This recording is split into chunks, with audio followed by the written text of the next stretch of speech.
diagram shows a polarized spectrum of cannabis effects. Over the last decade, the race for higher potency has often pushed cultivation toward volatile extremes on either end of this scale. On one side, you have the heavy, immobilizing effect of couch lock. On the other, a hypercerebral overstimulation that can lead to a restless mental frenzy.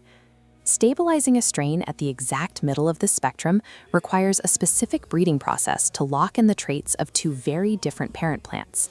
That brings us to Pink Runtz. It is a cross of Zkittlez and Gelato, two strains that, when combined correctly, result in this elusive 50-50 genetic split. Achieving this functional piece is the result of selective breeding and specific cultivation techniques tracked from the soil all the way to the brain. The process starts with a strictly controlled environment. Pink Runtz needs a warm, slightly humid Mediterranean climate paired with constant airflow to prevent its dense buds from trapping moisture. To reach full maturity, the plant requires a 7 to 9 week flowering period. This time allows the chemical profile within the plant to develop its full complexity. A successful yield is defined by a technicolor coat. This is a mix of deep greens and vivid purples, highlighted by the pink hues that give the strain its name. This foliage is covered in a layer of trichomes, microscopic glands that act as the plant's production centers for its active chemical compounds.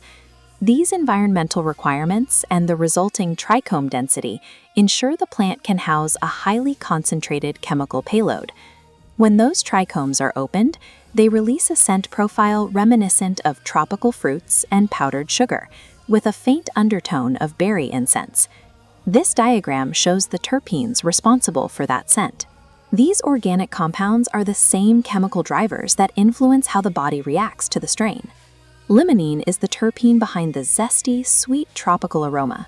In the brain, this compound is associated with physiological uplift and a sense of euphoria. Then there is caryophyllene.